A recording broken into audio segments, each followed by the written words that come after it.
When when it's time to begin, it's on the Rewind to Raw with John Pollock and Wai Ting. The A-Team that makes sense of these things we see in the ring every week on TV. It's Rewind to Raw for Monday night. Download it Tuesday morning from the Post Wrestling site. It's Rewind to Raw for Monday night on USA Now on the John and Wai Take the Mic.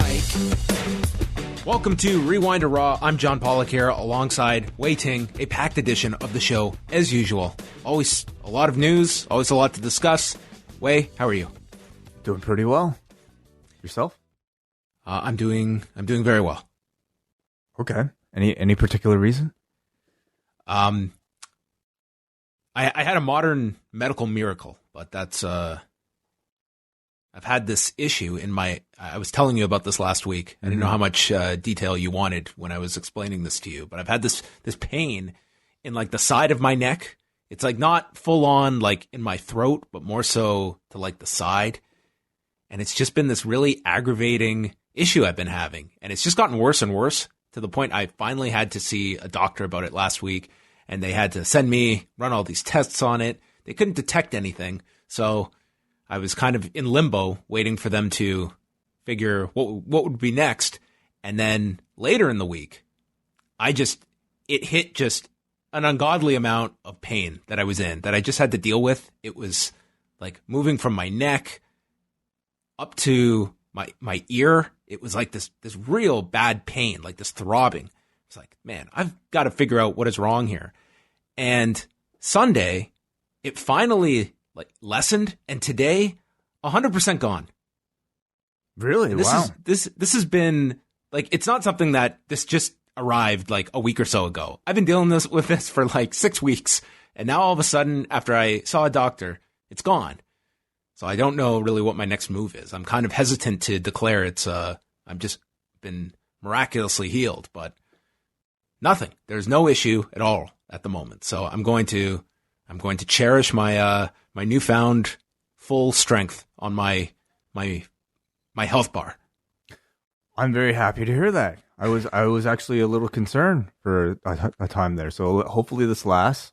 Hopefully there are no other issues that pop up. So, well, I'm very happy.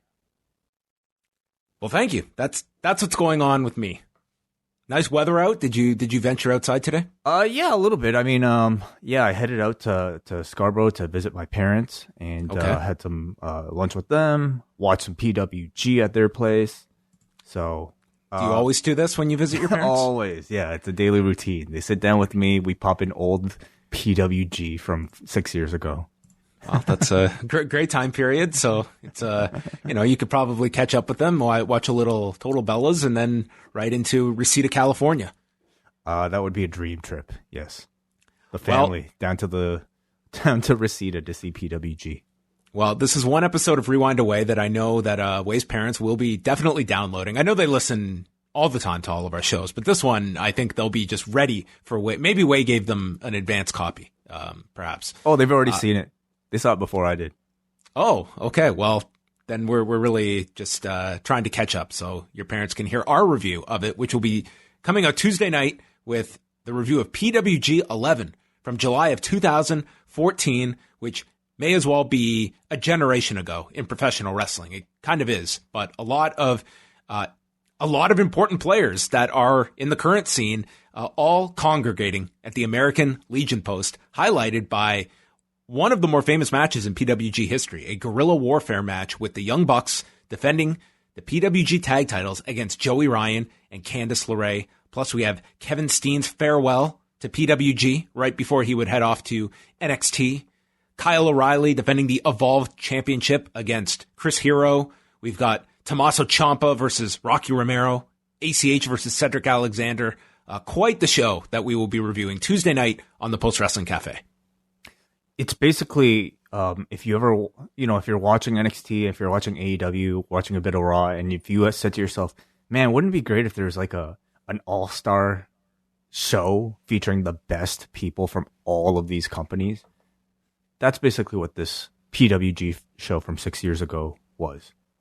Yes, and that will be coming out on Tuesday night, so look forward to that as selected by our Espresso executive producer, Tyler Crane. Later on this week, we've got Wednesday, returning here to the post office. Our good friend Cody Saftik is going to be here, as the two of us are going to be going over UFC 248 this weekend and catching up on all the latest MMA news that has been occurring. We'll talk a bit about Joseph Benavidez. What a disaster for the flyweight division this past weekend, Way. Sounds like it, yeah. Everything that could go wrong did. So we'll talk about that with our good friend Cody. And then Wednesday night, we've got Rewinded Dynamite, and up next, dropping from Braden Harrington and Davey Portman. Thursday, it's the Cafe Hangout at 3 o'clock p.m. Eastern Time. Way and I will preview Elimination Chamber, and who knows what else will be on that show. We'll be taking lots of your phone calls. Friday, we've got a new British wrestling experience, as Martin, Benno, and Jamesy will be looking ahead to WXW's 16 Karat Gold tournament that Benno is traveling to this coming weekend in Germany. And they're going to chat about a whole host of topics, from the recent NXT UK show, the upcoming one in Dublin, the choice of location, the recent Progress show, lots and lots of stuff on the show. Andy Ogden will be on the program as well. So lots to check out on Friday. And then Friday night, Way, it's going to be you solo on Rewind to SmackDown. Yes, that's right. Friday night, I'll be here. John is going to have the day off because he'll be doing stuff this weekend. Is that right? Yes. UFC show on Saturday night with Phil. So yeah. This is me invoking my, I'm Bill Goldberg doing that. I'm doing a part-time schedule here this weekend. It'll be the go-home show to Elimination Chamber, and I look forward to talking about it with all of you. And as I mentioned, the UFC 248 post show, that'll be up Saturday night with myself and Phil running through that card. And then Sunday, new episode of Thunderstruck, as WH Park will be joined by Davis Storm, the pride of Australia. And he is going to be chatting about Jushin Thunder Liger Koji Kanemoto with WH from February of 1997. That's on deck this coming weekend. And Sunday night, Elimination Chamber post show. Way and I will be going live for Double Plus patrons right after the show, and what is really the last major show from WWE before WrestleMania, and maybe a clearer picture of more of the card coming out of Sunday, and what kind of show we get on Sunday. I can't say tonight was the Elimination Chamber felt one of the most prominent things on the show, but nonetheless, we have a card on Sunday. Something will happen, and we'll be here to talk about it. So as John said, that'll be live for Double Plus patrons, but free to listen to afterwards for everybody else, as usual. All right. All of that can be found at postwrestling.com with our schedule, all of our shows, and it's the beginning of the month. So if you sign up for the Post Wrestling Cafe, you get your most value by signing up at the beginning of the month. $6 a month gets you all of our bonus shows, and a discount if you're coming to Tampa for WrestleMania weekend, because we have our Post Wrestling Live in Tampa Q&A show happening the day of WrestleMania at the Art Institute of Tampa, just minutes away from Raymond James Stadium. We're going to be doing a Q&A, a meet and greet afterwards, and all tickets include both the Q&A and the meet and greet. As well, we have a VIP option and $5 off for all patrons. That's postwrestling.com/live for all of that information. All right, let's go into some news because there is quite a bit of it today. Let's start off with Matt Hardy. He officially became a free agent over the weekend, put out a video today acknowledging the fact that he was in fact a free agent and was very complimentary towards WWE, to the point that he feels very confident at some point he will be back in WWE if it's the Hall of Fame, and didn't even rule out the idea that he could end up back in WWE from all this. But he's looking at all of his options and pretty much listed off all potential landing spots of different companies that he could be going to, and summed it up that him and WWE are just on different pages creatively. And that's obviously a huge influence for him at this point, is having that kind of creative output in his last remaining years. He's throwing out a figure of 3 to 4 years he has left as an active in-ring competitor. He's 45 years old now. I think certainly most people are looking first and foremost at AEW as the most realistic spot for him to go, but we'll see what's next for him. He has added a date with the big event in New York this coming weekend, so he's set to make an appearance there, but it's kind of a wait-and-see mode for Matt Hardy. But yeah, what did you think about the handling here? Because WWE also put out a story today acknowledging his retirement is, his contract expired, and were very, very complimentary. I mean, this was like the Dean Ambrose treatment of seeing a guy out.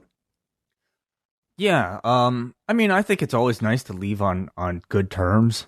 You know, if the separation is amicable, one would assume that Matt Hardy not re-signing with him is because he didn't accept an offer, and I would assume that offer was very generous that the WWE gave him that he turned down. So from all accounts, it seems like from Matt Hardy's side, he's probably quite flattered with an offer, but didn't want to take it for whatever reason.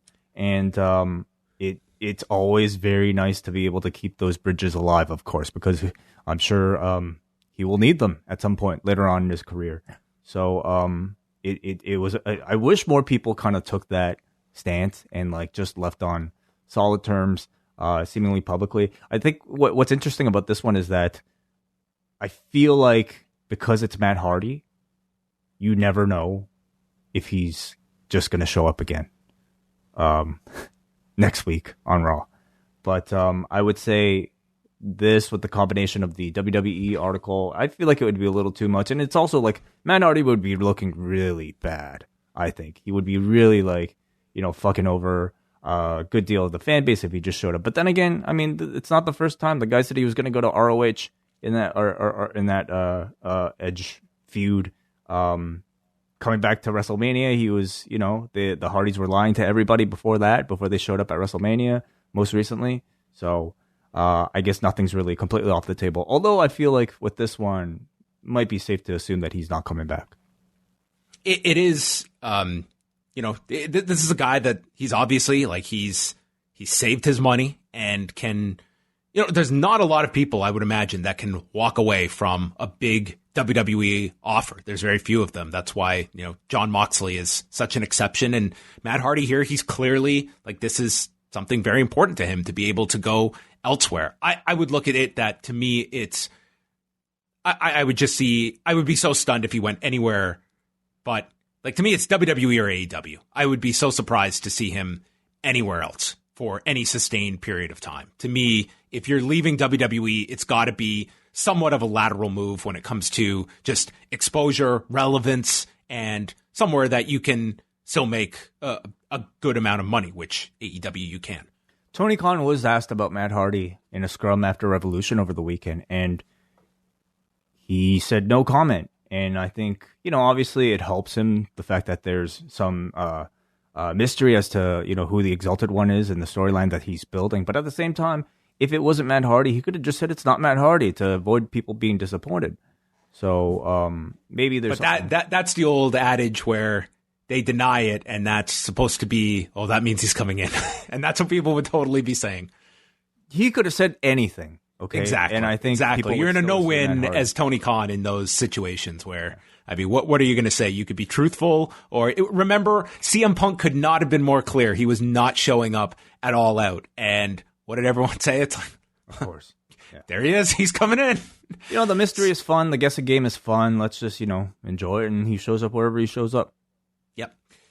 Okay, this great Muta story. This is something else. So this was, maybe this is all a ploy too, huh? I mean, I don't think anyone, no one could map this out. I think, unless maybe Sonny Ono is going to be the Exalted One. So Game Changer put out this update on Monday because it was months ago that they announced Keiji Muto, the Great Muta, appearing for Spring Break 4 coming up WrestleMania weekend. And they put out this long statement. And the long and short of it is that they reached a deal with Muto back in, I believe it was November. And it was two separate deals that they reached. One was to appear at Spring Break, and the other was to appear on behalf of Game Changer at WrestleCon. So in late December, Sonny Ono reaches out to them and states that he will now be handling everything to do with Muta, and pretty much he's putting himself in the middle of this whole situation, and they're going to have to deal with him. And he is going to look for additional work for Muto that weekend while he's in Tampa. So GCW kind of goes along with this. And then Ono explains that, well, I have another vendor that's going to use him at WrestleCon, and that's what we're going to do. And GCW says, okay, well, they kind of had this deal for WrestleCon. They said, well, then this vendor is going to have to share some of the cost involved in travel and accommodation. And Ono was taken aback by this notion that GCW isn't going to just foot the bill for all of the cost. So GCW did, and I should preface, this is all GCW's side. Sonny Ono has not spoken here, and I think that is worth mentioning here that there, you do want to hear his side to this story as well. But Ono eventually, after being called on it, he was the vendor at WrestleCon, and I told you he's the exalted one. It was me, GCW. It was me all along. And this has led to this big breakdown where GCW alleges that messages they don't believe are even being passed to Muta at this point. They are highly skeptical that a deal will even now take place where they're not expecting Muta to be at spring break unless something can be rectified. And then they added in that Sonny Ono had made a bunch of requests as well in the lead up to this, that Muta would also require 4 nights at a Disney hotel in Orlando. And if you're staying at a Disney hotel, you will also need 4-day park hopper passes to Disney parks, a 12.5% commission fee for Sonny Ono, 4 skybox seats to WrestleMania in Tampa, along with transportation to and from Orlando and Tampa. So some other promoters have also chimed in with their past dealings with Sonny Ono. And the long and short of it is that it looks like, unless some amicable resolution is met, that it doesn't look like Great Muta is going to be at spring break, and GCW is seeking a replacement that meets the fans' expectations. I to be honest, there was a time when this may have really affected a spring break. I think spring break at this point, they're not going to, there is not going to be anyone that's going to be seeking refunds because Muta is not here. I think you are going there for the experience. This is a hiccup in the whole thing, but I really don't see this drastically affecting fan interest in spring break. I think this is going to be one of the hot shows of the weekend, and this does not change that fact. Oh, not at all. Not for me. I mean, to be honest, I wasn't really looking forward to seeing Muta. I think whatever context Janela would have placed him in might have been interesting, but as an in-ring talent, I feel like I've seen enough of him recently to know that I not to expect that much anyway. So for me personally, not that big of a loss at all. And I think ultimately, it's hard to say what Muta's role was in all this. If Sonny Ono was somebody who just came on board afterwards, let me just say this: if everything GCW says is true, this just sounds like one of those Craigslist scams that respond to this message and send me this money, send me tickets, and then I'll help you or something like that. That's ridiculous. For the honest promoters out there, there's no one I have greater sympathy for. That this dealing with this stuff, I couldn't imagine it. I could not imagine just putting in investing so much of my time and my money, and stuff like this happens. You hear a lot less of these stories, at least publicly. Stuff like this, it happens, but it seems like not to the degree of, the era of, yesteryear. But nonetheless, this is just headaches that are, unfortunately unavoidable. And, in this day and age, I think it's really silly for somebody to think that they'd be able to get away with it without being blasted on the internet, like Sonny Ono. If this is all true, has in this case, and it's made him obviously look terrible. It's made Muta look terrible. Okay, if he's somewhat attached to this in any way, and it does not hurt spring break at all. In fact, I think it just drives more attention to it, because I'm sure they'll announce somebody who will be that much more interesting, and it'll just be that much bigger of that much more controversial, and that much more legendary of an event. So we'll see what the follow up is to this story. Jun Akiyama is going to be going to the WWE Performance Center in May, from May 12th to 22nd, and All Japan confirmed that he would be going over. Now, Tokyo Sports has reported that Akiyama and Paul Levesque first began talking back in June, and they are putting out the idea, Tokyo Sports, that this could ultimately be there could be some smoke to this whole story that All Japan and WWE having some kind of working relationship in all of this, which I mean is not a far-fetched idea from all of this. If you look at WWE, that's kind of looking at a Japanese partner, and All Japan maybe a candidate. Yeah, we shall see. I mean, financially, how is All Japan doing? I mean, All Japan, it's not as though they are, they're very small in comparison, especially to like the glory years and in comparison to New Japan. I'd say, not at the level of Noah, even at this point, or certainly not Dragon Gate, but they've got a really great product with a lot of tremendous talent. I really enjoy watching All Japan's big shows, but I mean, in the grand scope of things, they are a small company. I feel like, whatever they do, let's say there is any sort of deal with a Japanese company, I feel like they're going to have to be incredibly sensitive. I mean, especially because it's Japan, and especially because of all the negative, I would say, sentiment they built up with the entire UK thing. They're going to have to go in, I think, with like to imagine if WWE took over All Japan Pro Wrestling and rebranded it WWE Japan. The amount of people that would just turn on it from the get-go, just simply based off of that name alone, to like just wipe away the legacy of All Japan Pro Wrestling with the WWE name. That would freak a lot of people out. If it's something like a partnership with New Japan, I assume that it would be, I hope at least it would just be sort of a more superficial All Japan Pro Wrestling partnering with WWE and not any sort of quote-unquote takeover, no pun intended.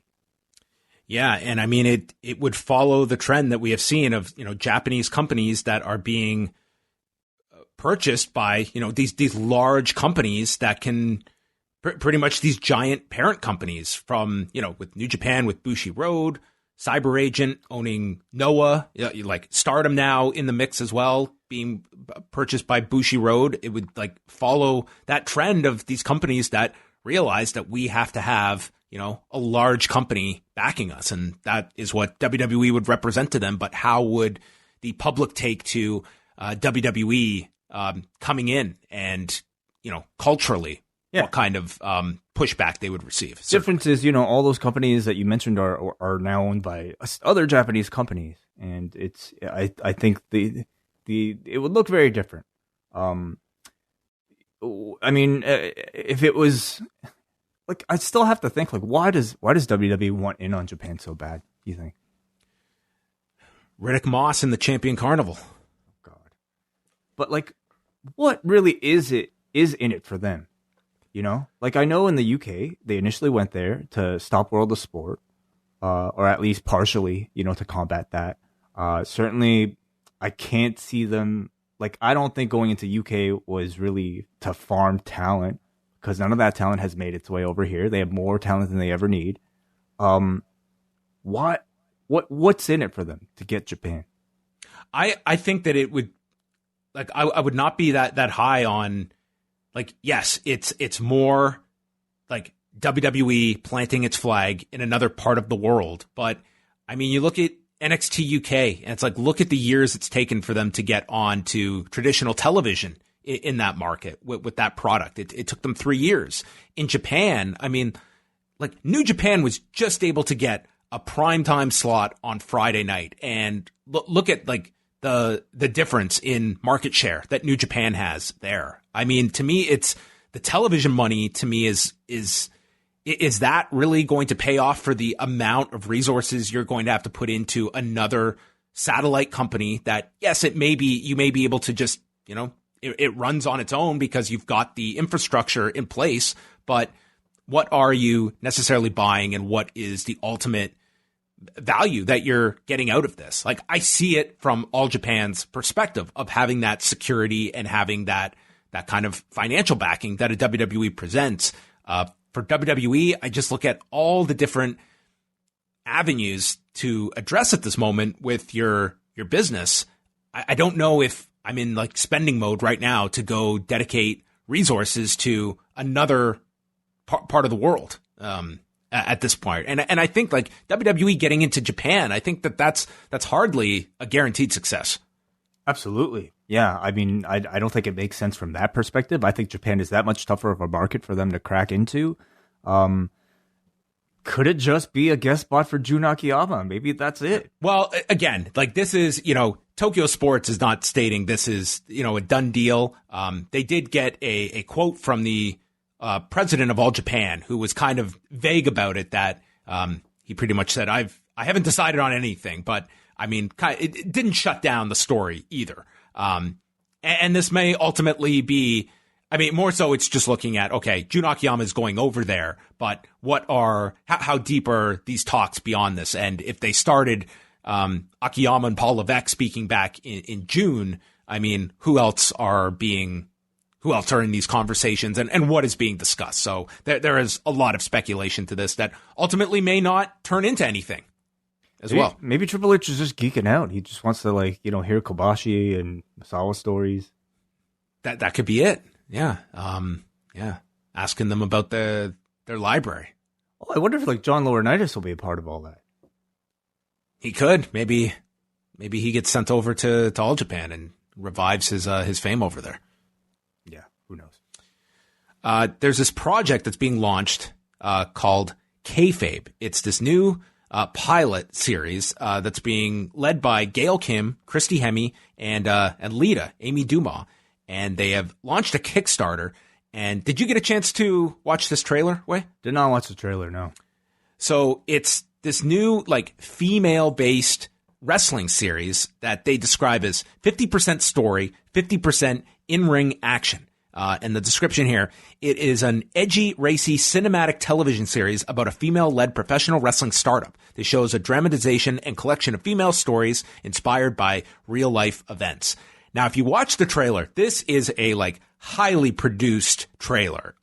It features Carly Perez, who you'd remember as what's her name from Lucha Underground. It was the character with Katrina in Lucha Underground. So she looks to be the star here of this thing. Other people involved with this on the creative end are Jimmy Jacobs, David Sahadi, Chavo Guerrero Jr., and several others. So they've launched this Kickstarter, and it's a very ambitious Kickstarter. They are looking to raise $400,000 US for the pilot episode, and then they have stretch goals that go all the way up to $4.8 million to fund a 8-episode season. Now, this just launched on Monday night, and they're at almost $37,000 US. So they've gotten off. That's incredible to me.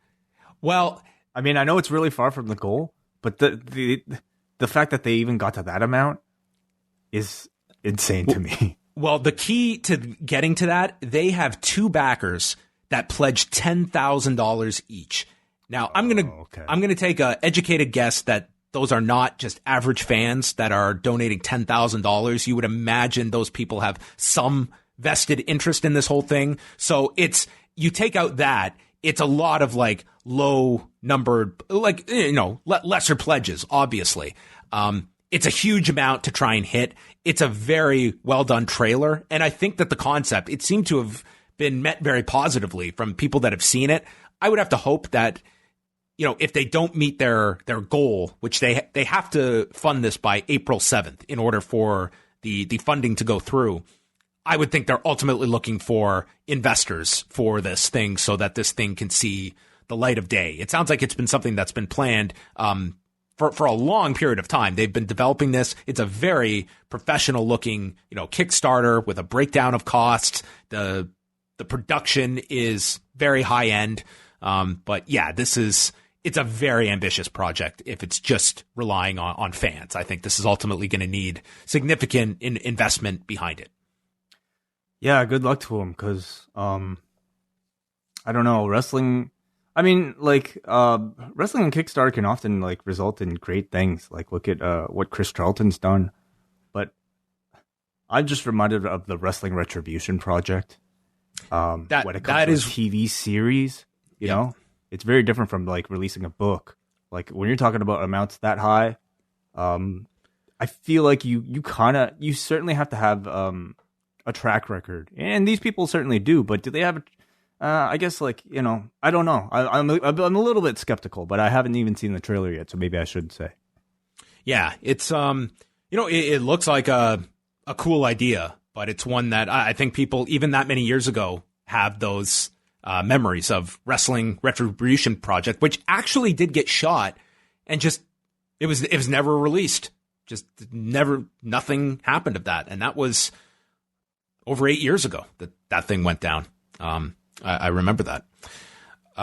Friday night SmackDown, we had the number was just over 2.6 million viewers, 2,687,000 viewers. So their third best number since SmackDown moved to Fox last fall, built around the return of John Cena. Were you surprised this number did so well, or did you think that the John Cena return was pushed very effectively? I think that, the title change after SmackDown, several items. After that, we also have some new WrestleMania week matches to announce, Way. Are you ready for some of these matches that are happening WrestleMania week? On April 2nd, it's going to be Low Key against Zack Sabre Jr. at the Mark Hitchcock Memorial Super Show. The following day, April 3rd, at the For the Culture show that GCW is promoting, Too Cold Scorpio versus Sugar Dunkerton. Cool. I don't know who Sugar Dunkerton is. A guy that's been around for quite a bit. And Too Cold Scorpio. I mean, that's I think this is going to be a really entertaining show. I think it's going to be one of the shows that certainly gets a lot of attention that weekend. Yeah, I think we're planning on going, aren't we? Yes, we are. And then Black Label Pro is running the Friday night at midnight, also at the Cuban Club, and they have added, Way, Nick Gage versus Stephen Bonner. Wow. Okay. I mean, listen, like I feel like to really draw attention these days during WrestleMania weekend, you have to be putting on a bunch of what the fuck matches. It seems, at least, that seems to be like part of GCW's game plan. And that is certainly a bit of a what the fuck match. It's not. Is it really a match that makes you go, wow, what the fuck? I have to see it, or is it just what the fuck? It's probably going to be wild. I think, Stephen Bonner is, he's pretty out there. So this is the same show that has Tom Lawler against Haku. Yeah, that'll be cool. It's going to be a lot of weird stuff that weekend. And then, on the Saturday night at the ROH Supercard of Honor show, they've announced Flip Gordon will challenge the ROH champion, whoever comes out of the anniversary card, with Roosh versus Mark Haskins. So those are some of the latest WrestleMania week announcements coming up, as we're just 5 weeks away from WrestleMania week. And the last thing here was that the Fight Network put out a new diary episode profiling Tessa Blanchard. And what was notable about this episode was the fact that this was filmed over Hard to Kill weekend. This was set up around Tessa Blanchard's title win over Sami Callihan. And that's definitely the focus of this episode. But of course, that was the weekend when all of the allegations were made public towards Tessa Blanchard, the accusations of using the N-word, of bullying tactics. So this was, a weekend where, I was very curious to see this episode and to see how much or how little of that made its way into this episode. I definitely did not think that Tessa Blanchard was going to be placed in any kind of negative light. But in terms of just watching this episode, for me, it's never really addressed, other than, Tommy Dreamer alludes to what she's going through that weekend, but they don't actually spell it out. There's a shot where you can see of Tessa Blanchard breaking down and crying in the background in a dressing room. But again, if you didn't know what the story was, you would have no idea. And to me, it was just such a big elephant in the room that I was watching this entire episode acknowledging. And I just think that it had to be brought up in some way, even if it was just simply, Tessa's side of it or whatever it is. To me, it was that to me was a glaring part of this episode. Well, again, we should say that we've worked with the people that produce these in the past. I'm very good friends with George Barbosa, and I've done shoots with him, and I can tell you from experience that I think a lot of the intent behind this type of production is to be a fly on the wall and not necessarily, I suppose, like, play journalist. Especially, you have to consider this is pretty much like it's an Anthem produced show. It's an Impact produced, supplementary program, much like a WWE Network special is. So I personally didn't really expect all that much. And I also don't even know how much would have taken place during the day. I feel like what you saw was like, I would expect to be a pretty, I don't know. It seemed to me a pretty faithful, I think, replication of like what took place during the day, because I doubt that Tessa was really talking about it with everybody. It seemed to be like she was trying to block it out of her head during the day so that she could prepare for this very big match that the promotion has built up to after several months. And I kind of felt like the challenge over the course of the episode was to show how she was able to basically kind of mentally prepare while all this other noise was going on Twitter and all around her. I feel like, I mean, it's kind of weird, like, watching it without knowing the full story of exactly what happened. Now that these allegations are out there, and I feel like there isn't really any sort of resolution. So it's an episode, and it really was a day on that Impact Hard to Kill show that celebrated Tessa Blanchard and using Tessa Blanchard as sort of this like great symbol of equality, great symbol of progress in women's wrestling, women's equality in sports even. That's how it was treated. So with all that other news, like, kind of like circling the air, it definitely kind of made the viewing a little bit strange. At the same time, I think it offered what seemed to be a pretty faithful glimpse of exactly what was happening back there. And that's, for Impact, this was supposed to be a big day. It was supposed to be a big celebration. Tessa had, a lot of pressure to live up to that story and to live up to that match. And then afterwards, you got to see, a real familial I found vibe within Impact of people being there to, show their support. Like, Damore gives like a big speech to her at the end. Her boyfriend, Daga, obviously, alluding to, I think, a lot of the pressures that she was facing. Again, like, without knowing really what the full story is, and I don't even know if we ever will, it's hard to like fully be behind that story. But I felt that, at least to me, that's what was presented. And the allusions to, I think, like, the story in sort of like subtle terms, to me, was what the level of like, discussion that I was expecting.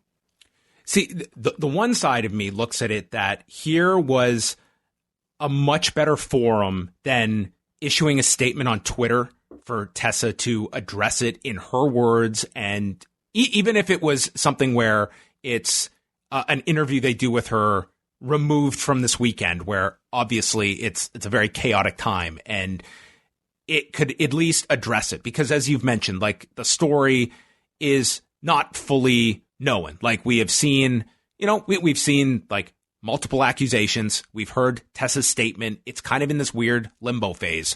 And that's what I think that this could have been at least utilized for Tessa to at least put words and a kind of a human reaction to the story.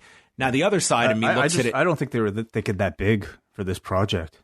I think this was like just meant to be a glimpse. I think there's no way that was not the dominant story of that weekend for that entire company. Well, of course, I'm sure. Of course it was, but I don't think this project was really there. They weren't intending on this diary episode to be their forum to address that for her.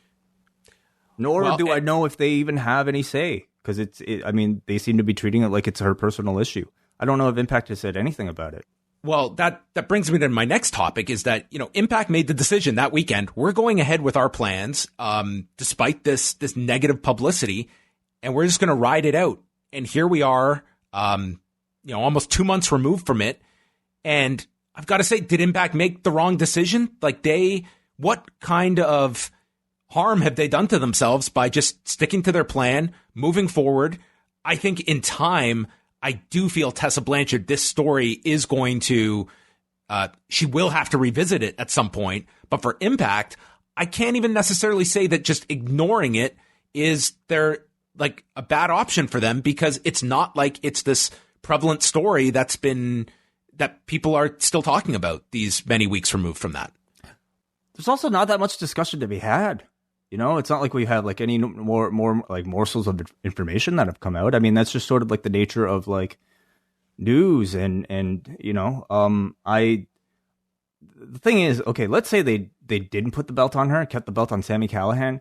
I feel like that would have even like raised more red flags, because I think by all accounts, if you watch like the stories, if you like you know how many matches it's been in this feud, it was all meant to lead up to her winning the belt. And I feel like if Impact didn't do that, it would clearly be a decision made based on these remarks. And I don't know exactly what was going on back there like that day. I wonder if this was even like considered, but it just seemed like, at least watching this, everybody was just trying to block that stuff out to put the show on.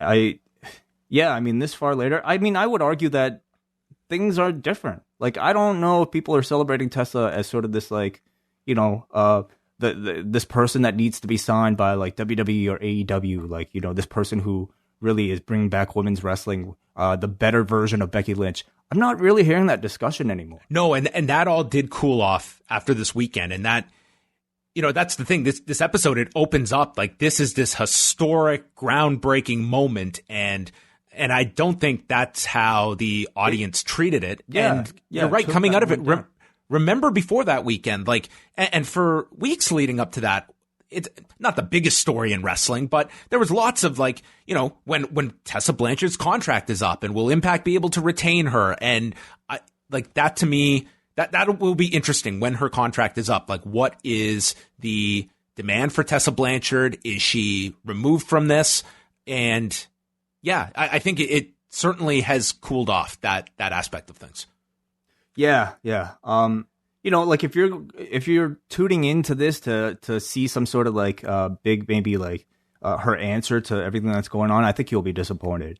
But I think, as you know, just the behind the scenes glimpse of like the show, what was leading up to it, and maybe, you know, with sort of the subtext of all this in the background as she's going through with it, I thought it was still like, it was very well produced. You know, like since I worked there, these guys have gotten so much better. Like Albert, Alex, like their shooting is great, and George's editing is just fantastic. So on that alone, I would recommend it, but I wouldn't recommend it if you're expecting any answers for the controversy. No, I do want to like mention the positives of this. Like, it is a very well produced series. I've said in the past, like, I enjoy these a lot more than the day ofs. They're just like, you mentioned like a fly on the wall, and you really do feel those here. It's not. It feels like you're really just catching these people with more of their, in most cases, like honest thoughts and reaction to things, and like they're very, very well produced as well. If you can remove like the overarching, like the elephant in the room, which is what I can best describe, like some of the people that they get on camera at those moments, like Tessa's mother and Daga, as you mentioned, and just catching Scott D'Amore's words to Tessa right afterward. You know, they have some very compelling things that they caught on film for this as well. Mm-hmm. So you can check that out. They have it on the Impact Wrestling YouTube channel. So let's get into Raw. That was a lot that we went into news-wise. But tonight, Raw was taking place from Brooklyn, New York at the Barclays Center. And kicking things off for us was, oh dear, Brock Lesnar and Paul Heyman. That's who they are. I'm not familiar with these two. Lesnar and Heyman come out. Heyman calls this the most stacked WrestleMania in decades. But the main event is a sham. He said they want to sell you on Drew McIntyre. He's a fraud, and goes over why it was a fluke that he eliminated Brock after he was kicked in the testicles, and you fans are a bunch of Pavlovian dogs. And Drew cannot pin Lesnar. He cannot submit him. Drew is a stupid big bitch that is going to get squashed at WrestleMania. Drew comes out, and he gets right into Lesnar's face. Brock is laughing him off, points to the sign, he's not doing this here, and then runs at Drew and gets nailed with the Claymore. Place goes nuts for this. Drew exits. The crowd starts chanting, "You deserve it," at Brock as he lays there. Lesnar makes his way up the ramp. The crowd singing goodbye. Drew comes back, hits him with a second Claymore, and then the taboo. He grabs the title and holds it up. Gets a big response here. Drew looks so badass here, you know? And this crowd reacted big to him as, you know, the guy that's going to conquer Lesnar. I thought this was an excellent week for the elevation of Drew McIntyre. You know, after like weeks of like those squash matches and promos about countdowns, like none of it was more effective than this. He just walks out here, intimidates Brock Lesnar, gets Brock Lesnar to back up, and then lays him out without saying a word, and then does it 2 more times. Like coming out and re-attacking a beaten victim is usually Brock's shtick. And you know, like, you remember, like, anytime that happens, Brock Lesnar goes to the back and then comes back out, suplexes the guy again. Like, what happens? The crowd cheers him like he's a babyface, right? But this time, they actually allow a babyface to do it to Brock Lesnar. So it was just as effective, except this time it was actually helpful and very simple, very fantastic. Last week, the interview was great, and I thought this week was a great physical follow-up for Drew. In total, it was 3 Claymores he hit him with because he came back another time on the top of the ramp and dares Lesnar to doubt him at WrestleMania. Just a very good use of both men here. And with Drew McIntyre, I mean, I think they've handled him very well. And, you know, if you disagree with that, the audience disagrees with you because every week he is getting the desired response, and he feels like a big babyface going into WrestleMania. And it's been a while that they've had a babyface that the audience really feels that it feels like the audience is behind this guy, and you certainly see the company is all behind this guy too. And it's very rare that those are in concert with one another. I really like the current, like, more serious trajectory that they have Drew on. I really could use less of the countdown Claymore guy, like the guy who's out there to just, like, you know, host a birthday party for like the fans. I don't need that guy. I want this guy. Thor. I seriously think that's his influence. Who? Thor. Why? Like that type of humor? Go watch Thor Ragnarok. Oh, are you suggesting that you've seen Thor Ragnarok? I have watched Thor Ragnarok, and this is Taika Waititi's influence on WWE programming. It's Drew McIntyre, dude. Drew is like in that opening scene. I know where you're coming from, but I would disagree only in that I think when you're in a Taika Waititi movie, you're not being scripted with your promos. I'm not saying he's his equal. I'm saying that Thor character is somehow of an influence on this Drew McIntyre, like the joking ass kicker. Well, I mean, maybe it works for some people because clearly this audience gets behind him. I mean, the type of humor he's no Chris Hemsworth, let me just say. If he gets his hair cut and loses an eye, then you have to admit I was right. Sure. Okay. So it's Thor versus Thanos at WrestleMania. And yeah, I thought this was maybe the most effective Drew angle we've had since the Rumble. Mm-hmm. Seth Rollins and Murphy versus the Street Profits in a now or never match for the Raw tag titles. Did they explain why they have a rematch for the titles? Nope. It's just now or never, because they lost on Thursday. So their second ever challenge for these titles, it's now or never. Fuck, whatever. Shit. Like, you know, like how, like basically this is the Cody stipulation against Jericho. If they don't win the titles, they'll never be able to challenge for them again. Absolutely. I'm sure. Except that took like a month to build up to, and this was 10 minutes. Did you watch The Road to Denver? No. Cody breaks down like his decision to get the tattoo. We've got footage of him getting the tattoo. Oh my God. Wow. Okay. Oh, man. I have not heard so much like criticism of like. Okay, wait a minute. The criticism, one of the most prominent critiques of this decision is Brandy Rhodes. Yeah, I know. Well, she's allowed to. But man, I've not seen so much criticism about what somebody chooses to do with their own body in quite some time. I mean, it doesn't bother me. I think everyone's going to be used to this tattoo by next week. It's the dude's body. He could do whatever the fuck he wants. Like, he wants to cut it in a stupid his hair in a stupid shape. He can. He could. He wants to tattoo his face. Let the man do it. Why do Why do we even deserve an opinion? I mean, that's kind of what they ask of you every week on TV. Not about what the guy looks like, but I guess sure, why not? So this tag match, Montez Ford cuts a promo. They were very over here to this crowd. They say that they've been working for years to get this chance at the Raw tag titles. This is the promo maybe they should cut last week when they were going for the tag titles. And it's the return of Murph the Smurf that wasn't any more popular this week than it was last. Match starts, Rollins and Murphy jump them, and then the Street Profits send them to the floor. Montez Ford goes for the Tope Con Hero that Rollins and Murphy catch and drive him into the barricade. Jerry Lawler says, that's the greatest thing I've ever seen, just in case there was any doubt in your mind that this guy was actually going to watch Super Showdown on Thursday, where they did the exact same thing. Yeah. AOP come out. They're watching from the stage. They had the heat on Dawkins. Then Ford gets the tag. Ford was great in this match. To me, this was a way better performance than his match with Rollins last week. He just looked so smooth here with the hot tag, and I just thought he looked great in this match. Well, even the Rollins match was good, but he was that much better here. So I don't know. He looked way more just on top of things, just more seasoned. It just felt. Everything clicked way better in this setting for Montez Ford. Like, they must have given that dude like a bunch of notes after last week's match, because I agree. I thought he looked so much better.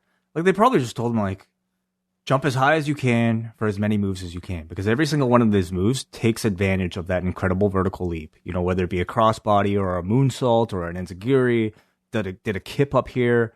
It all looks great. And he couples it with like this incredibly fast, intense pace here. And it was as if like the guy just like he got like an invincibility star or something for like the entire match. He was awesome.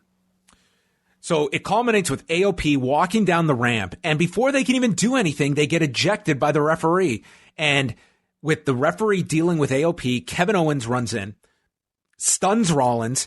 AOP then chase Owens away. Dawkins nails Murphy on the floor, and there is Montez Ford to deliver the highest frog splash you've ever seen, hitting Seth Rollins and pinning him as the place went nuts. Listen, it was kind of silly the way they barely built up the Thursday match, but I'm so glad they did the title change in front of this crowd than last Thursday, where it would have been so flat. Oh, for sure, without a doubt. So I was fine with the way they got it here, and man, this was the perfect crowd to do this in front of. Completely. I thought this match was spectacular. It totally killed the Super Showdown match. If you thought about going back to rewatch that show, don't watch the show. Nothing on that show is worth watching at all. Watch this match. This match was great. I thought, even like as we mentioned, Ford was incredible. And I even thought all the ringside shenanigans were really well done, and I thought pretty smart. I love how the distraction that Rollins called for ended up backfiring on him. You know, you had Owens sneak in here to take advantage when the referee was distracted. And then when AOP and Murphy find out, they chase after Owens, which leaves Rollins all by himself. I thought it was like a really fun bit of like almost like Three Stooges type of humor that really played like really nicely into a believable win for the Street Profits. I thought it was a great TV match and a great first title win for the Profits. Rollins and Murphy are interviewed backstage. They demand a rematch at Elimination Chamber for the tag titles. So I guess automatic rematches are being phased back in. And then Seth tells Kevin Owens that he can name the time, the place, and the stipulation. And Kevin Owens will be crucified when he gets his hands on him. Yeah. Just in case you weren't sure. You know, right after WrestleMania is Easter. If these two are on SmackDown, they could have a Good Friday match. Yep, they could do that. Yeah. I really like. I'm fine putting up with like these types of promos because Seth Rollins is still amazing in ring. But man, I think these were so bad. Well, that certainly was the theme of what was to come. Riddick Moss and Ricochet for the 24/7 title. The crowd is chanting, "Who are you?" at Riddick Moss. Ricochet is bleeding from the mouth at one point here. He does this leaping Rana from the mat in a standing shooting star. I don't think they even brought up his loss to Brock Lesnar. It was like it didn't happen, and Ricochet sure didn't care. They didn't bring it up. Heyman didn't bring it up. You know, that was kind of like, actually most of Super Showdown was not brought up except for Goldberg's win, The Undertaker. Yeah, that was it. You're not supposed to. That was it. The rest was a dream sequence. Like, yeah. What? Thank you to all of you that invested your time to check in with this show. Then they explain the conventional rules for the 24/7 title are suspended for this match where the 24/7 title is on the line. Yeah, just in case Ricochet won, we don't want you to think that he's... Only one person is eligible to win the 24/7 title. Wait, that's what they said? They said that the conventional rules are suspended, so the title's on the line, but only for Ricochet. Other people can't run in. Oh, never mind. Yeah. This is the stupidest title at this point. Oh my God. But then Ricochet gets caught. He's thrown into the air and hit with a clothesline. And then Riddick Moss hits a neck breaker and pins Ricochet in 8 minutes and 27 seconds. So the guy loses to Brock Lesnar in 50 seconds. And then he loses 90 seconds, whatever. Then he loses, though, to the 24/7 champion, Riddick Moss. Like, they have to be setting him up for some sort of gimmick change, right? Like maybe a heel turn. Like, that's... I can't think of any other explanation. How do you go from pushing a guy as a title contender to having him lose to the 24/7 champion, like a belt that Maria Kanellis has won, a belt that commentator on Fox has won, I'm trying to think, a belt that R-Truth has won 20, 30, 50 times, and Ricochet can't do it, you know? Like, I feel like this was such an outrageous fall from like where he was in less than a week that he's like Shorty G territory. Oh, worse than that. Like Shorty G could at least, like, I would assume could win the 24/7 championship, but to have him like at this bottom level, I feel like it was intentionally done to make waves and to outrage the internet to get some sort of attention. Who in their right mind looks at this guy and says heel? Well, when you've tried to push him as a babyface for as long as you have and it's not working, then that's the only direction they can go, right? It's worked for them. I mean, for basically all the failed babyface. Well, hasn't always worked, but it's the direction they tend to go whenever a babyface fails. You know all that cool stuff you do off the top? We're going to eliminate that. Well, they'll still have him do it, but like he'll be he won't be smiling anymore. It makes zero sense for this guy to be doing a 630 as a heel. Sammy Guevara does it. I guess. Yeah, maybe. He is far from Sammy Guevara at this point. Yeah. But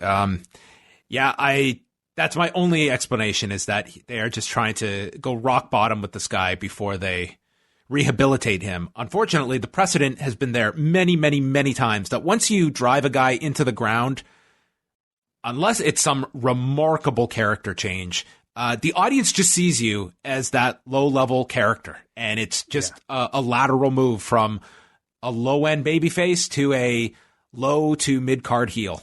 And I don't know. I just don't know where this guy ends up. You know, I thought we were all upset about the way they treated Kofi. Kofi never lost to Riddick Moss, okay? So, there's bottoming out, and then there's like, I don't even know what you call this. What's lower than bottom? This was like being sucked into like a black hole into another dimension. The thing is, if they were like, if this is his lot, and like even slightly above this guy could be a real asset on NXT right now. Like if you have nothing but he's losing to Riddick Moss here, then I mean, by all means, just hold on, stop. This is exactly the type of feeling I think they want us to feel. Like, you know, I think they want us to be this upset. Oh, you said him. He should be in AEW. He should be in NXT. Think about that line of thinking, Way. Let's book him so badly that everyone thinks we're absolutely out of our minds. I mean, It's what they do. That's the definition of insanity, is what you are laying out right now. Yeah, that's what I mean. That's was that the grand plan with Chad Gable? Was that the plan? God, let's give him this embarrassing character and just let's not book him on TV for a while. How about that? That's all. People are going to be outraged. And then it's this big comeback. Let's do it in the fall. Okay, we'll start this character in the summer, and come the fall, then we'll really ramp it up with Shorty G. And now here we are. We're ready for WrestleMania, and he's in that huge program. So, yeah, I got no explanation, man. Where is Ricochet in 6 months? In 6 months. Okay, so that'll be what is it? September? August? SummerSlam? August. SummerSlam. Okay, SummerSlam. I predict he will be. He'll probably be teaming with, like, I don't know, dude. The Kevin Owens. No, that's too high. He'll probably be teaming with. Like if he was on SmackDown, as opposed to Raw, he'd be a step away from 205 Live right now. Yeah, sure. Yeah. Dude, I don't know. I've never seen like somebody go from challenging a WWE champion to like losing to the guy like who should be on Jacked if Jacked was still around. Like who wouldn't even make Jacked? I don't think Riddick Moss. So I feel like it has to be intentional, but I mean, I might be giving them too much credit. This weekend on SmackDown, Firefly Funhouse as Bray Wyatt responds to John Cena. Kairi Sane was doing Hindu squats as Asuka was coaching her. And then they recap The Undertaker's win over AJ Styles. And Michael Cole was the one to note that he didn't even take his hat off. Well, Byron Saxton pointed out that he didn't take his coat or jacket off to show how little he thought of AJ Styles. So that's the heat, is the fully clothed Undertaker beat AJ Styles. Is that like a secret character in the game? Fully clothed Undertaker? Yes. Yeah. That's his eye patch. Yeah. The OC comes out. AJ says that The Undertaker deprived him of his trophy. And then our newest player in this big buildup is Mark Wahlberg, who gives AJ advice. Walk away, man. Just walk away. And Tom Phillips, dude, the way this guy snuck in this plug for his Netflix movie, just seamless. Just gets it in there, in between the clip and AJ's response. So AJ says, now I'm getting advice from Marky Mark. So the crowd's chanting Marky Mark. He says The Undertaker is hanging on to that spotlight, but the spotlight is his, and the two of them are on a collision, and Aleister Black comes out for their match. Yeah. It was a fine ad for Mark Wahlberg's new movie. Spencer Confidential. Yep. On Netflix this Friday. Maybe that is Mark Wahlberg's grand plan, is get people like me to plug his movie in recapping his angle on Raw. Clearly. Yeah. Carl Anderson was the first obstacle because AJ told Aleister Black, you didn't read the fine print in the contract. It's like the same angle we just got on SmackDown. Oh, yeah. Yeah. With Braun, pretty much. Yes, right. Except this is a gauntlet match as opposed to 3-on-1. And they told Braun outright that this contract. Well, like, no, that one was. They're both stupid, okay? They're all stupid. Like, I would hate to be somebody with any sort of legal background watching professional wrestling in the WWE, because the amount of the amount of insult I think they give to like people for not understanding contracts is very offensive. These WWE contracts, like Sammy basically changed the contract in front of Braun. And I don't know what sort of legal language you would have to change on a bout agreement to add like what could he have possibly written in like those 4 seconds? Like did you just draw an arrow and wrote "and" next? Maybe that's what Davison Figueiredo should have done on the bout sheet, is just get a pen and write, I'm allowed a 2.5 pound allowance and still fight for the title, after Joseph Benavidez had signed for a flyweight fight. I mean, that's apparently, yeah, sure, it would work. But I mean, this segment told me that Aleister Black, like, needs a lawyer, probably.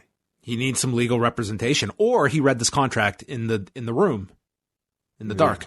Yeah, bad place to read. Okay, so first up is Carl Anderson. He hit him with the Black Mass and won in 5:49. AJ says you still have to go through Luke Gallows. Gallows beat on him for a while and then is beating him in the corner and just doesn't stop with his stomps. So the DQ is called at 5:31. Anderson then joins in. It's a 2-on-1 attack, and they hit Aleister Black with the Magic Killer as AJ says, I'm now ready for the match. So the bell rings. Black can barely stand. AJ attacks him. He tries to fight, hits him with a backbreaker, brainbuster by AJ, and then sets up for the phenomenal forearm, hits it, and does the Undertaker-style pin with Aleister Black taking the fall at 2:29. Is this his first loss? I was looking at this. I don't think this guy has suffered a pinfall loss in over a year. And I don't know if he's been pinned in a singles match on TV in WWE. Well, what was his loss? Oh yeah, like he must have lost like a. He's lost on like a house show here and there. He's lost some tag matches, but in a singles match, taking the pin, I can't remember him losing a singles match since he's been in WWE or NXT.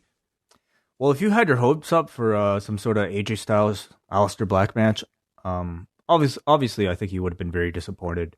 I feel like I understand why they booked it, of course, the way they did. I mean, it continues the trend of putting Aleister Black under like, kind of bully situations with him as the underdog. And AJ is the guy facing the Undertaker. You have to protect him. You have to push him. I understand all that. I guess my question is, why Aleister Black in this role at all? I think this is the way you have to look at it when it comes to especially their WrestleMania booking, is that they have two columns: talent that we're building and talent that is building them up. And Aleister Black is in column B, and Bianca Belair is in column B. And those are the people that they want to have people that have at least some value so that column A gets something out of beating column B. And that's why you're not going to see an R-Truth in this position. And Aleister Black just happens to be in column B this year. And that's where he finds himself. Yeah, I guess I would have pegged certainly Aleister Black as somebody for sure that would be in column A. Like he seems like one of the prime candidates to be in column A, when I think he could have had a wide number of people take his place here in column B. I suppose, like, I don't even mind it so much, to be honest with you. It's fine. But, like, I just now question when Aleister Black will be getting his revenge. Because I don't think it would be before WrestleMania. Well, they are doing the rematch on Sunday. They announced that. A no DQ match between these two. So then he's going to beat AJ. He shouldn't be beating AJ. That would be really stupid after doing this. So then he would have to lose. I think it's a no DQ. He would have to be he would not be able to be successful, basically. I just think it's like you're not building up Aleister Black. So I agree with you. Like, Black to me is like, this was a guy that they were, discussing as, when they're looking at Brock Lesnar potential opponents, like this was one of the guys they were considering. And it just seems that now they didn't seem to really have much of a backup plan for him this year. Like the only spot I see him at WrestleMania is like the Battle Royal. Like that feels like his spot this year. There's no tease of anything else. So this match on Sunday, like it makes no sense to beat AJ right now. AJ, like that was a pretty bad treatment of him last week. Like they need to me, strengthen him at this point. And I guess they feel they need someone the caliber of Aleister Black to really set up AJ to look competitive going against The Undertaker. Yeah, I guess so. Charlie interviewed Ruby Riott. After all this time, this got like 30 minutes advance notice. It's Liv Morgan versus Ruby Riott with Sarah Logan as the guest referee. Yeah, you certainly feel like, a match between two stablemates, two former best friends would that should have got Twitter treatment on Monday, I think. Like the Twitter graphic. But honestly, like we saw the way this started, we saw their backstage interactions. Like this has not been a good program. I feel like a TV match on short notice is like, why not just cash that in before the pay-per-view? Because I don't think this would have been a strong enough match for its own pay-per-view. One thing I want to mention that I think has been a very good idea on Raw is that, especially tonight, this more so than most weeks, they announced a lot of stuff in advance from last week and over the last 24 hours. And during the body of the show, man, they were putting up like graphics in the corner, like what's coming up next. And it seemed like there's a real drive to, maintain people's attention and don't give them any excuse to leave, like keep them engaged of what's in the next segment and what's coming up. And it seems like they're trying that more and more now. Didn't they announce Asuka versus Shayna Baszler? They did announce that. And then late this afternoon, they announced she was injured. Oh, okay. All right. Sure. And switched them. All right. So Liv Morgan, Ruby Riott. Riott applied the longest cravat in history. That was applied for about 20 minutes. And Logan stops Riott from attacking in the corner and is getting into Riott's face. Eventually, Riott hits a flatliner. Then, as she goes for the pin, Morgan kicks out and knocks Riott into Logan, and they both get annoyed with each other. And Riott starts complaining about the slow count. So Riott then shoves Sarah Logan. Liv goes for the roll-up, and Sarah Logan fast counts her at 4 minutes, 38 seconds. And then afterwards, Logan shoves Ruby and then Liv Morgan nails Ruby Riott with a knee, and Sarah Logan drills Liv Morgan with a knee. So it's Sarah Logan standing tall at the end. She wins the feud. She is the best one out of the Riott squad. And she's going to go on to WrestleMania to challenge Becky Lynch. Definitely. Yeah. Yes. I'll say, I thought they managed to elevate interest in these three from perhaps like 2% to now maybe 11%. Oh. So I think all in all, this was like overall positive. This was an 8% success. Yeah. Like, no, what I mean is, like, I think they managed to actually tell a story by the end here that made sense. They certainly had to have a lot of material to draw from with these three being stablemates. By the end, everybody attacking each other, sure, it was fine, but nobody takes these three really seriously heading into the Elimination Chamber. And it's a feud that even after this, I wonder how many legs it has. I don't think, I wasn't really that impressed with Ruby's, promo prior to this. It came out fine, but it didn't sound believable at all. And I haven't really even been that impressed with Liv, so I don't know. What do you expect coming out of this chamber? Oh, coming out of this chamber, I don't see these women in any prominent spots at Mania. If there's a women's battle royal, that's their lot on that show. I just look at this chamber match. It's almost like there's these three that have a feud, and then it's kind of Shayna and Asuka have something going on. Natalia's in there just to keep everything together. It's just a very disjointed match that is kind of like, the number one thing is Shayna Baszler, that everyone sees winning this. Number two is it's the chamber, and therefore it's supposed to be important.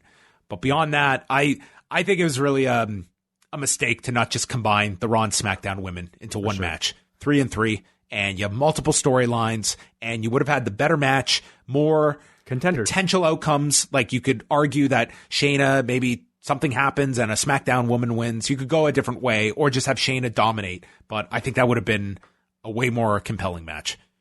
Absolutely agreed. I don't think people on the level of Ruby Riott, Liv Morgan, or Sarah Logan, honestly, I feel like Natalya barely even makes the cut. But, you need real contenders for a match like that in order to have it be believable. And I absolutely agree. I think a combined Raw SmackDown with your top 6 women would have been far better.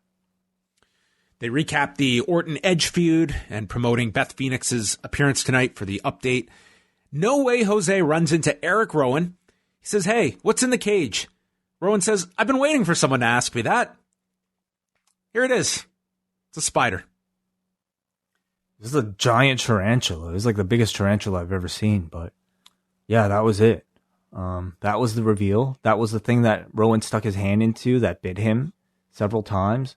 That was the thing that several jobbers have tried to look at. That was the thing that Wasn't been there knocked off the steps multiple times. It's fine. Yeah, I guess so. Wasn't there somebody that actually looked into it prior? Yeah, we had someone look into it as well. It was like somebody on the level of a Heath Slater. Some jobber looked into it and was freaked out. So I guess it fulfills all those holes, but that was it. Yep. Can you go back? This began in November. Can you pitch this story to me? Okay. Do you think for a second, John, they knew what was in this cage back then? No. They probably realized this week, oh, we should probably reveal this thing. This felt like, okay, we've had this cage long enough. Let's just end it. This went on for 4 months. And I just don't know. Yes, I don't think that there was any payoff to this that was going to be satisfactory. But I go back to when this was first launched. Who was not saying that at that time? And we had to go through 4 months of this guy carrying this thing. And I mean, say what you want about the Dark Order. At least at the end of it, there's going to be a reveal that I'm pretty confident people are at least going to be satisfied with. I agree. Yeah. Yeah, where does he go from here? I hope not having to carry a spider to the ring like Victoria had to do in TNA. Right. Didn't Dustin Rhodes do the spider thing? He had a rat. He had a rat. Yeah. Okay. Well, that solves that mystery. That's it. Thanks, Eric. Kabuki Warriors are out. Asuka explains she was injured. Her left wrist is all wrapped up, and Kairi says, I've got this. And this is Shayna Baszler's first match on Raw. And Kairi goes for the sliding forearm, and Baszler grabs the arm for a Kimura, hits a spine buster, and then just stomps down on her left ankle. And she just annihilated this ankle. It was like a very different kind of heel work that we don't often get, where it was just Shayna Baszler getting to do her style, but in a very lengthy match here. We have Asuka just screaming from the floor as she's concerned about her teammate, as Baszler is just destroying her limb here.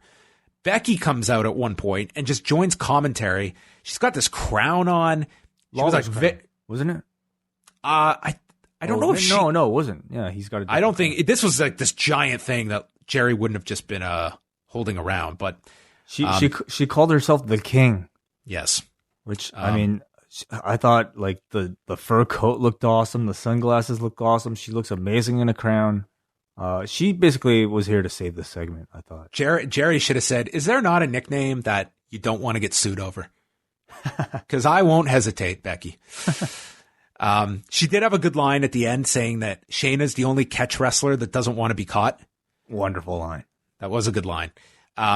It ended with a gut wrench off the turnbuckle. Sane came back with a spear, tried the insane elbow, landing on her feet, and then she applied the Kirifuda clutch, and Sane submitted at 12 minutes, 42 seconds. I really liked watching Shayna Baszler get to have like her style of match here. It's very methodical. She like has this air of like danger to her, but I can also see people that are, unfamiliar with Shayna Baszler, that this could have dragged for them. Like, this was a long match, and I don't know if I would have put her in such a long match here to introduce her on Raw. I agree. For my taste, I love this style. I enjoyed it as like a good, slow, methodical, like catch wrestling type of match. But the problem, I think, with this one was that there wasn't a clear babyface, and I didn't think there was enough escalation in the match itself. So, especially when you throw a commercial break in between this thing, for a match of, an unfamiliar style to perhaps a Raw audience, I ultimately thought it went on way too long. Didn't really get the crowd's attention throughout the entire thing. Like her first match on Raw, this could have been 3 minutes with someone way below Kairi Sane, and it's just a showcase of her murdering someone and getting over the Kirifuda clutch. And Shayna is this, like, that to me is how I would have utilized her on her first match. I mean, I think it could have been Kairi. Like, why do you need to protect Kairi right now? You don't, but to your point, it's like Kairi's been playing this heel character, and I think that there's like why go for someone who's like one of your tag champions already when this could have just been any nameless victim for Shayna? Like, this is just to get her ready for Elimination Chamber. True, yeah. I guess who else is there? I mean, this could have been God. I mean, you probably don't want to put like Liv or Sarah Logan because they're on the Elimination Chamber. The thing is, they also did announce Asuka versus Shayna, and like Kairi just kind of made sense. Well, once you had to flip them, yeah, you had to put one or the other in there. But I just like they only announced that on Sunday. To me, it's well, it doesn't matter. I think they wanted to put someone who was going to be in the Elimination Chamber, and when it wasn't Asuka, they felt that Sane had to be the replacement. I get that. Okay, so Asuka's injured. Is she actually injured? First of all, or is this? I don't know. I don't know. But she's still supposed to be in the chamber. She's still scheduled for the chamber as of now. They didn't announce anything different. Yeah, I mean, I could see them. Which if she happened to be out, I think they just flip Sane in there. Yeah, and Kairi's not in the match. I don't think they'd make her tap out here. But anyway, okay, whatever. Like I could see them basically wanting to save off like Shayna versus Asuka by creating some sort of injury. But yeah, we'll see. Sarah Schreiber spoke to Rey Mysterio and Humberto Carrillo, and then we had Andrade and Angel Garza against Rey Mysterio, Humberto Carrillo. And Angel Garza went into the crowd and gave a kiss to this elderly woman. Who's supposed to boo this guy? It's like going up to this like grandmother and like giving her a kiss on the cheek. What a gentleman. Yeah, This was not Dustin Rhodes either. No, it was not. It was blowing a kiss, yeah. So we start this match, and Carrillo is the one to rip off Angel Garza's pants for him. And then from there, Carrillo showcased some of his dives with a twisting one to the floor. They went through several commercial breaks in this. One of the highlights was Rey getting this hot tag and doing this awesome sequence with Andrade with a tilt-a-whirl head scissors and a swinging DDT. Somewhere in all this, Andrade got cut by the eyebrow and was bleeding. Carrillo came off the top and landed on the barricade. That sent up the second commercial break. Garza stopped a 619, kneeing Rey in the ribs. Zelina Vega was losing her mind on the floor. She was really great here at ringside. And a lot of it was Andrade and Garza double teaming together. A lot of chemistry between the two. The crowd booed the three amigos when Andrade went to deliver them onto Rey. And then Humberto hits this incredible missile dropkick. Then Andrade and Garza get set up on the rope, take a double 619. There's a head scissors to Garza on the floor, setting up Carrillo for the top rope moonsault onto Andrade, and they win in 19 minutes and 11 seconds. Really entertaining match, and I think that the fact that it was Andrade to take the pinfall here instead of Angel Garza, I think that would suggest that Garza's here to stay, and I really like this pairing with Andrade. It suggests he's here to stay. It also suggests that Angel Garza is now the A member of the team instead of Andrade. He lost here. He was treated like nothing at Super Showdown. So, in fairness, all the champions except for Riddick Moss got pinned on this show. So, I mean, that's to be expected. Oh yeah, he's the champion. I forgot that. Okay. Of course. Well, I mean, he hasn't been around in 30 days, but anyway. I also love the team of Andrade and Angel Garza. These two are fantastic together. They look great with matching blue tights. Everybody in this match was tremendous, but I especially loved how the focus of the match, especially the post-match, was entirely on Humberto Carrillo finally getting a big win over this like evil, Zelina's people, basically. So I think this nucleus of like Mexican stars they have on Raw are just fantastic together in almost any combination. So I'll happily accept like some like, match between these four like for a while to come. Do you think any of them will get a spot on Mania itself? I could see these four having something. I hope it's not a case that these four are just like odd men out and get into that battle royal. I hope that they get something. They certainly should. Like Ray's had a fantastic year. These are all, to me, guys that you want to feature in some, I wouldn't say prominent spot at WrestleMania, but something of their own. And maybe some others get mixed in there. But I hope these four have something together. You can break them off like either team here into a tag team. I really like Andrade and Garza. Like they to me would be stronger together right now than apart. And I think Humberto gained a lot by being paired with Rey here. I mean, he got to shine, and Rey is just fantastic in these settings. He's also his mouthpiece. Yes, and he needs that.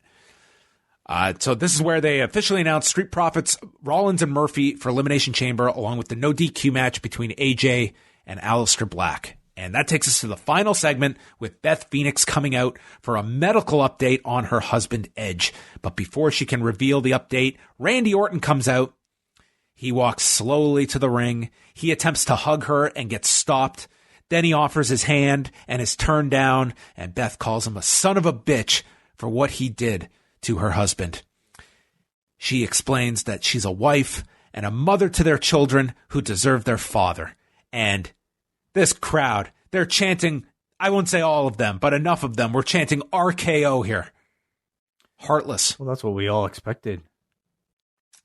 Orton says it's a certainty that after what he did to Edge, he's never going to wrestle again, but he owes Beth an explanation. And he says that in 1999, sometime in the fall, WWE had a live event in St. Louis. October 24th, for those curious. And Randy was taken to the arena by his dad, Cowboy Bob, to meet with Tony Gurria, Jack Lanza, and some others because Randy, at the age of 19, was looking to break into the business. And he says he was in awe of all the legends that were there, but it was Edge who walked up to his father, shaking his hand and telling Cowboy Bob what a big fan of his he was and how he was one of the reasons he got into wrestling. And Edge looked at Randy that day in 1999, shook Randy's hand and told him, good luck. Maybe one day we'll get to work together in that ring. And years later, they were main eventing for the Intercontinental title, stealing the show, and then later formed Rated RKO. And then, after that, Randy got too close to the sun, he said. He hit a rough patch. He made some poor life choices. And I dug a hole so deep, not deep enough for WWE cameras to not be able to film me, but still a deep hole. Edge reached down into that hole, pulled me out, saved my life. There was more to life I learned, and I became a good father, a good husband, and I needed to return the favor and save Edge's life. And he knew that night after the Royal Rumble, after Edge's pop he got at the Rumble, that he thought he was going to come back for good and start competing regularly. Well, Randy knew better and said I was going to make a name for myself by putting him in a wheelchair in order for Beth to have a husband and a children to their father. This was some very twisted logic of how he was going to deliver a father to his family by way of breaking his neck. He said he did this because he loves Edge, he loves Beth, and he loves their children. Randy then says that it's actually your fault, Beth. You're an enabler. Edge is a junkie for the roar of the crowd, and you did nothing to stop him. I love your children, Ruby and Lyric and Edge, more than you ever could. And Beth is just staring a hole down his eyes, slaps Randy, and Randy just stares at her, and then he mouths the words, bitch. And Beth goes to kick him, gets hit with an RKO, and everyone's stunned here. Byron Saxton, who was among the keys to this segment, just calls Randy a son of a bitch.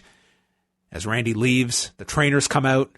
Ray is out there, Apollo Crews, Hawkins, Ryder, R-Truth, and they're tending to Beth, and the show just ends on this down note after Beth has been destroyed by Randy. One of the best performances of Randy Orton's life. I thought this was like, I haven't heard a promo that wasn't about a guy's like retirement or his recovery from cancer or any sort of real life circumstance that felt this real in forever. And I'm including like AEW. I thought this was my early candidate for promo of the year. This was fucking incredible. Beth Phoenix was incredible. Randy Orton, like, I have no words. You know, I have some words. We waited weeks to hear the reason. And like we talked about with Eric Rowan, anytime WWE teases something like that, 99% of the time, it's a total letdown. It either doesn't make sense or it's a stupid out of nowhere type of thing, like, you know, Giant Tarantula or Vince is the higher power or Aleister Black, like, fucking finally getting sick of knocking on his door. Like, they throw out teases and they don't deliver. This was an explanation from Randy Orton that not only made sense, but it was like it was a Thanos level type of reasoning from a villain that still lets you think the person was being completely illogical in how they were going about it, but you also understand their motivation. I thought the writing was spectacular. The delivery was spectacular. The acting was spectacular from both of these two. And I think the way this segment ended was just, to me, a level of like sophistication that WWE main roster rarely treats its audience with. I thought there was a lot of great subtext here, you know? Beth Phoenix, from the moment Randy Orton came into the ring, obviously, my interpretation is that she knew that she was going to get RKO'd. Anytime anybody steps within, like, you know, breathing distance of Randy Orton, they know that they're going to get RKO'd. But, like, despite all that, Beth had to stick in the ring. She had to listen to this explanation, and then she had to get her shot in because she needed to slap Randy. She needed to kick him in the gut. And she took the RKO anyway. But it was just like, even like the mouthing of bitch, like that's just like next level stuff that I've not come to expect anymore from WWE TV. I love so much that he didn't say into the microphone. Like, it was there for you to just read his lips. Of course. Like, and it was so much more impactful. Dude, how often, like, do we talk about WWE TV just, like, having no taste for subtlety at all? But that's not the case with this Randy Orton story. Everything they've done, and everything Randy Orton's done, has been just, like, next level, and feels like I'm being presented professional wrestling as an adult. This was so good. This was like part of the reason why, like, weeks after weeks of bad TV, I still keep coming back to Raw, because when Raw on the big stage delivers like stuff that's this good, it's really damn good.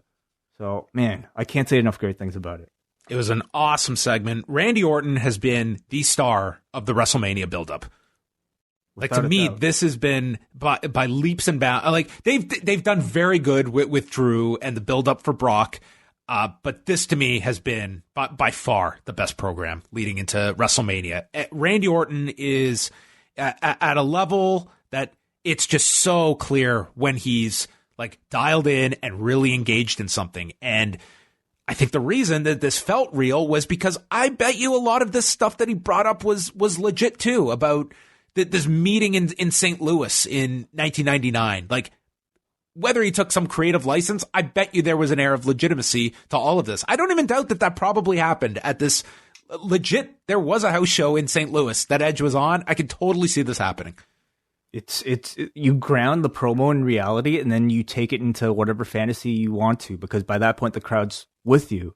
And he did that masterfully. Let me ask you, who's your, if you had to, like, you know, make your early candidates for, like, best on the mic 2020, who are they right now for you? For this year, my short list, Randy Orton is on that list. Cody, David Starr. For 2020? Yeah, he just did this great sit-down interview for the Jon Moxley match that was very good. I gotta check that out. Those would be my three right now. Like, I'm Cody or Moxley? Cody I put on there. I agree with that. I mean, Jericho and Moxley have been good. Jericho, to me, hasn't done like that big promo yet this year, like these few months in. Yeah. Yeah, he'd probably be in there as well. But MJF is fantastic, but it's like not the type of like kind of like realness that I've seen from him yet. Like, at least not on this level. Like, yeah. I haven't seen the David Starr thing yet, so I can't say. But I would put this Randy Orton over even what I've seen from Cody this year. This was ahead of the OT. This was better than the OTT video today. Okay. But in terms of best promos this year, like, what comes to mind is this and the Cody promo after the steel cage match. Those are the ones that come to mind immediately. Yeah, I fucking love this. And I haven't loved, like, any type of talking segment on Raw that wasn't about a guy's real retirement or Roman coming back from cancer or anything like that in a long, long time. So I was floored by it. I also loved, like, the attention to detail they had at the end of all the people checking on Beth. Like, it was Zach Hawkins, it was Zack Ryder, Kurt Hawkins, it was Rey Mysterio, it was Devon, it was Natty, like people that were closest to Edge that came out. Yeah, it was a fantastic segment. Beth has to be off NXT this week. I will go so far. I know that it, there's been talk about like Beth and Natalya having a match at WrestleMania. I don't think she should be in a match at WrestleMania. I think she's so attached to this angle, and I don't think she should be, in a separate program leading into Mania. Like, I think she's so tied to this and should be selling this angle for weeks with this RKO. What was that rumor? Beth and Natalya in a tag team match? I think that it was Dave had like the card, at least what he had heard, with like the Kabuki Warriors against Natalya and Beth Phoenix being discussed. Okay. And that may be the plan. I just think that it's Beth is so tied to this. She's way more effective to just be sitting in the crowd or to come out after the match with Edge. Like that to me is her role in this, is like she is so tied now to this angle. And I think she should be off NXT like easily for 2 weeks. Well, the thing is, she's not the one with the pre-existing neck injury, right? Like she is still a competitor, and she could take an RKO and I think come back in a week. I would be fine with that. Edge had the pre-existing neck injury. Matt had his neck crushed inside a chair multiple times. But to do that, like, yes, yeah, we've seen people take an RKO. The heat for this has to be the effects of this RKO, that it did something. It damaged Beth in some way. It did do something. The man attacked your wife. That's fucking permanent. Okay, but you're not doing your story justice to just have her come back Wednesday and she's doing commentary. Like, you have to... Not Wednesday. I would definitely keep her off this Wednesday, but to bring her back in a week, I think that's fine, personally. Well, definitely this week. She should be off. We'll see, actually. And we never got the update on Edge. I thought that was going to be the announcement that he's coming back next week, but that's it. How do you think they promote Edge on next week's Raw, or that it's just like he's advertised locally? He's expected to be on the show next week. Yeah, I was surprised that I understand after seeing the segment why they didn't advertise it. I imagine you'll probably get an announcement like over the weekend because it's out there and they probably want to like attract viewers. I mean, it makes sense that you would say like Edge is coming to confront Randy on Raw. Yeah, so that looks to be what's set up for next week. So definitely highly recommend this closing segment to Raw if you happen to miss it. So let's go on over to the forum.postwrestling.com, and we'll go into the feedback here tonight.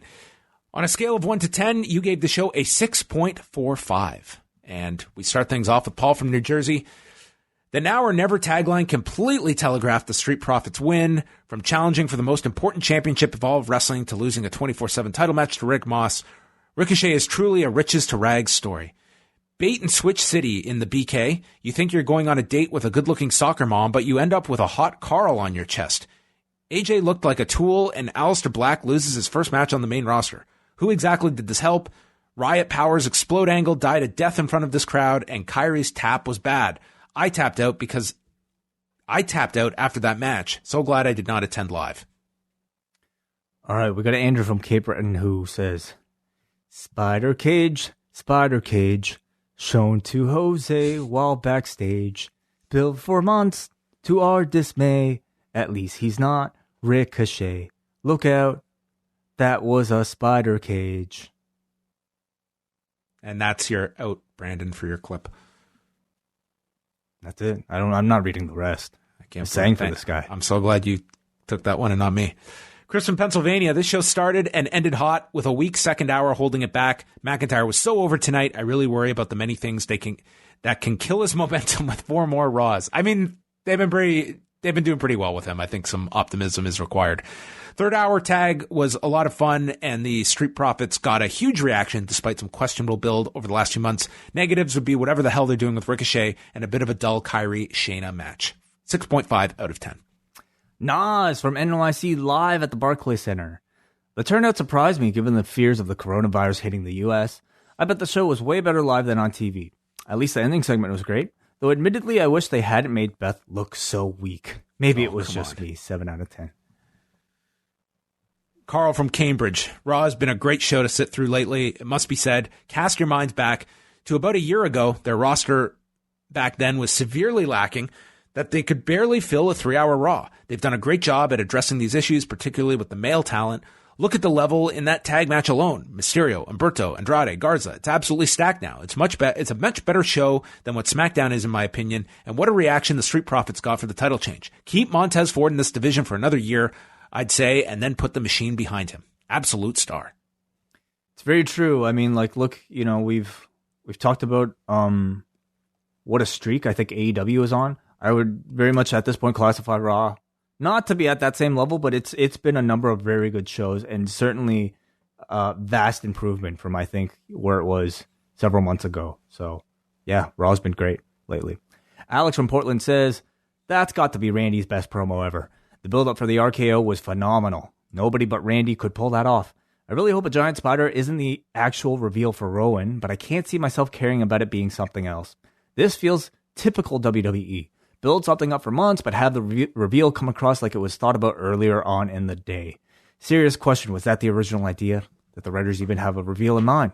This company. Question, with Ray Andrade, do you know the answer, John? If that was the I don't know the answer. I couldn't imagine in November saying, hey, giant spider, but we got to make them wait for it.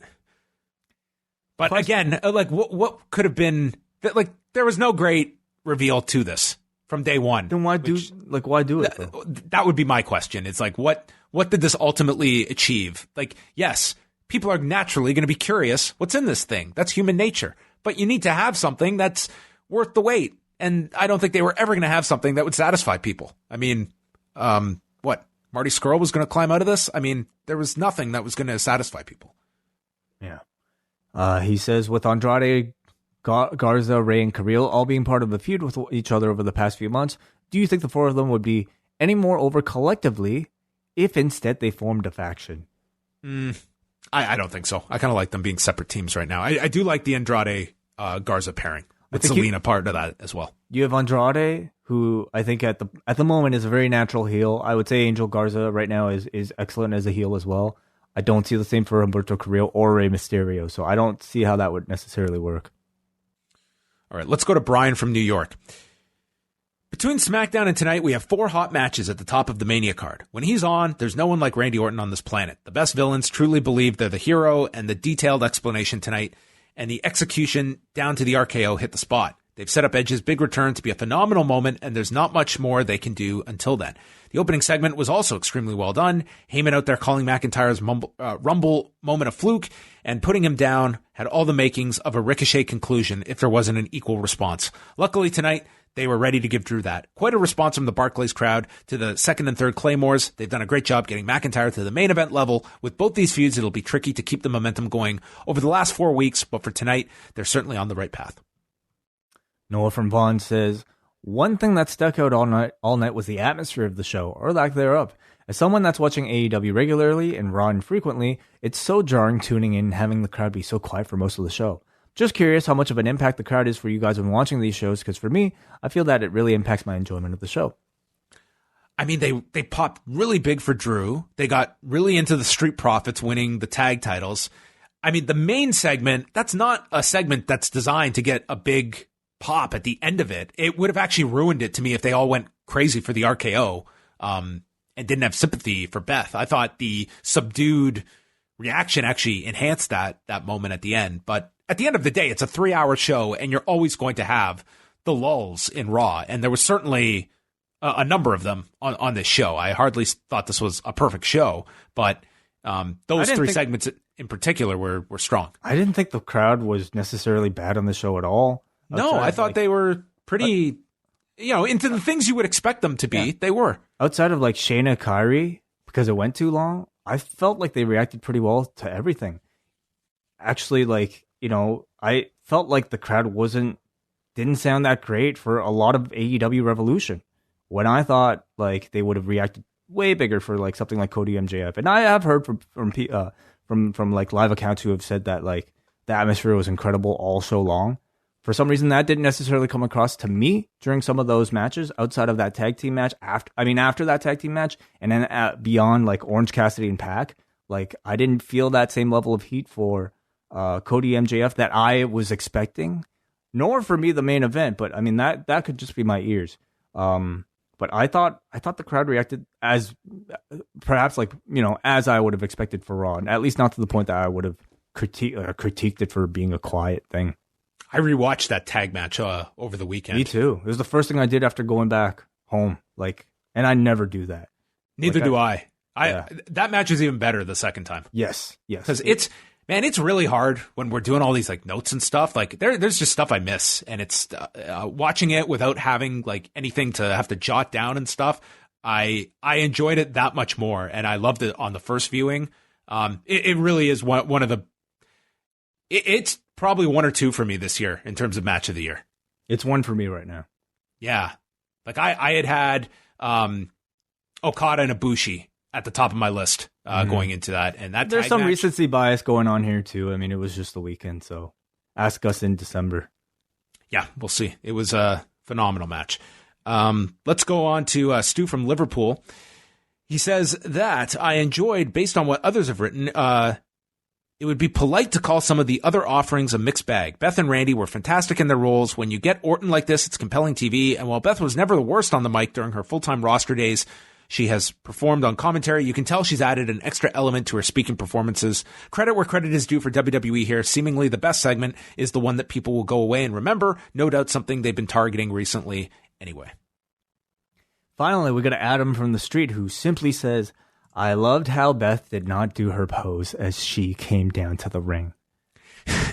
That I'm going to give them credit for, because it was really silly last week on Wednesday was when Charlotte Flair beats Bianca Belair, and then she continues the attack on Bianca Belair, and Rhea Ripley comes out, and she comes out with this urgency, and you that she's coming to help Bianca, but she has to pause in her tracks to do her top of the ramp pose, the stomp, and then comes down to help. As a result, in that time, Charlotte was like, oh shit, Rhea Ripley's there, I better pin Bianca Belair, and Charlotte fucking won because of that.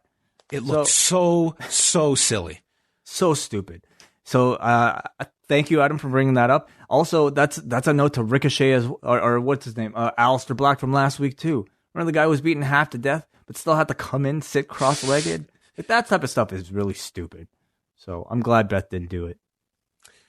All right. Well, that brings an end to the show, everybody. So thank you for tuning in. We appreciate you downloading the show. You can leave us an iTunes review if you so care to. Yes, you can.